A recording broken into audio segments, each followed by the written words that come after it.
नमस्ते। भारत में अब रात का सफर हमेशा हमेशा के लिए बदलने जा रहा है और ये बदलाव लाएगी ये बिल्कुल नई ट्रेन वंदे भारत स्लीपर। तो चलिए मेरे साथ देखिए कि आखिर इसमें ऐसा क्या खास है। तो सबसे बड़ा सवाल जो सबके मन में है, क्या ये नई ट्रेन सच में भारत में हमारे सफर करने के तरीके को बदल देगी? आइए इस पूरे विश्लेषण में हम इसी सवाल की तह तक जाएंगे। आज हम क्या क्या देखने वाले हैं। सबसे पहले हम देखेंगे कि ये ट्रेन अंदर से कैसी है। उसके बाद बात करेंगे इसकी स्पीड और सेफ्टी की। फिर हम सफर के अनुभव को समझेंगे, जिसमें किराया और खाना भी शामिल है।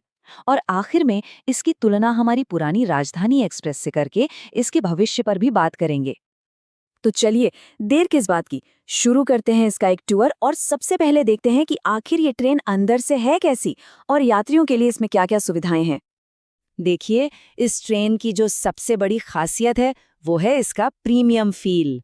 और ये फील ना हर क्लास में एक जैसा है। याद है पुरानी ट्रेनों में कैसा होता था? Third AC, second AC, first AC सब बिल्कुल अलग अलग दिखते थे। पर यहाँ ऐसा नहीं है। पूरी ट्रेन में एक मॉडर्न कलर स्कीम, शानदार लाइटिंग, मतलब किसी भी कोच में बैठकर आपको कमतर महसूस नहीं होगा। सबसे पहले बात करते हैं थर्ड एसी की। और भाई यहाँ छोटी छोटी डिटेल्स पर जो काम हुआ है वो कमाल का है। ऊपर वाली बर्थ पर चढ़ने के लिए जो सीढ़ी है ना, उसे भी बड़ा सोच समझकर आरामदायक बनाया गया है। हर बर्थ के पास अपना पर्सनल चार्जिंग पॉइंट है, जिसमें यूएसबी और टाइप सी दोनों हैं। और फोन रखने के लिए होल्डर भी। रात में हल्की सॉफ्ट लाइटिंग है। और हाँ, सेफ्टी के लिए एक सीट लॉक भी दिया गया है। कमाल है ना। अब चलते हैं सेकंड एसी में। यहाँ तो मामला और भी बेहतर हो जाता है। बर्थ पहले से काफ़ी चौड़ी और ज़्यादा आरामदायक है। कुशनिंग भी ज़बरदस्त है। और जो सबसे अच्छी चीज़ है वो है हर बर्थ के लिए प्राइवेसी वाले पर्दे। मतलब आपका अपना एक छोटा सा पर्सनल स्पेस बन जाता है। साथ में स्नैक्स वगैरह के लिए एक फोल्डेबल टेबल भी है। और अब सबसे प्रीमियम क्लास यानी फर्स्ट एसी। यहाँ आपको दरवाजे वाले प्राइवेट केबिन मिलते हैं। लेकिन जो फीचर आपको सच में हैरान कर देगा वो है केबिन के अंदर गर्म पानी वाला शावर। जी हाँ, आपने सही सुना, ट्रेन के अंदर शावर। ये तो बिल्कुल किसी होटल जैसा एक्सपीरियंस हो गया। इसके अलावा अटेंडेंट को बुलाने के लिए बटन और एक एडवांस इन्फॉर्मेशन पैनल भी दिया गया है। तो ये तो हुई आराम की बात, लेकिन ये ट्रेन सिर्फ आरामदायक ही नहीं है, ये तेज और बेहद सुरक्षित भी है। चलिए अब जरा इसकी इंजीनियरिंग और टेक्नोलॉजी पर नजर डालते हैं जो इस सफर को इतना खास बनाती है। तो रफ्तार की बात करें तो जरा सोचिए, 180 किलोमीटर प्रति घंटा।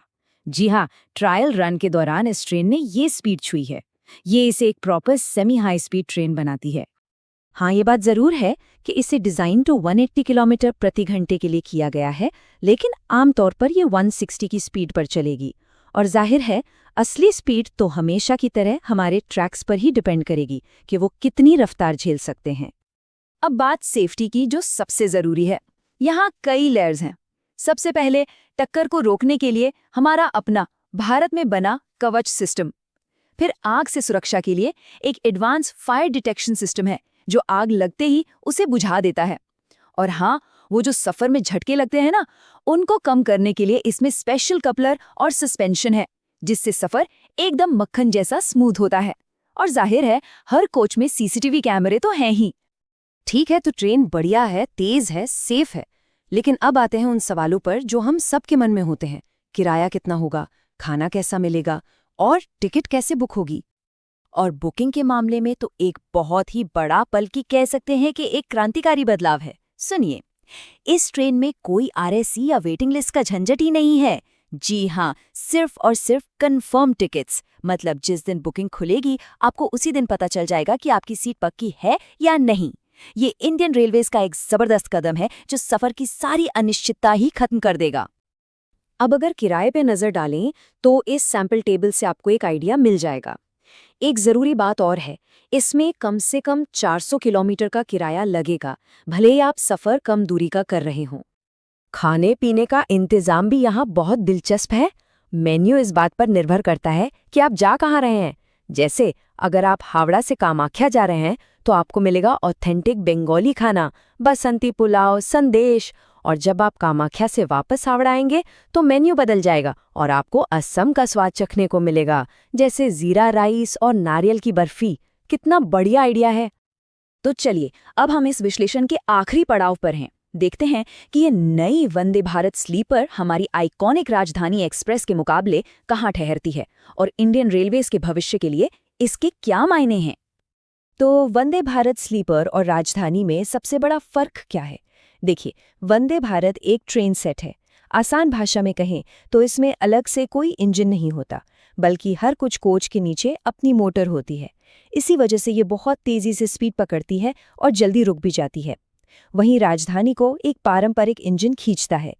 इसी टेक्नोलॉजी के फर्क की वजह से वंदे भारत में झटके कम लगते हैं और टिकटिंग सिस्टम तो जैसा हमने देखा वो तो बिल्कुल ही अलग है। और अगर इसकी कैपेसिटी की बात करें तो एक 16 कोच वाली वंदे भारत स्लीपर में एक साथ 823 यात्री सफर कर सकते हैं। लेकिन ये तो सिर्फ एक शुरुआत है। असली प्लान तो बहुत बड़ा है। इंडियन रेलवेज का लक्ष्य है कि ऐसी 260 वंदे भारत स्लीपर ट्रेनें बनाई जाएं।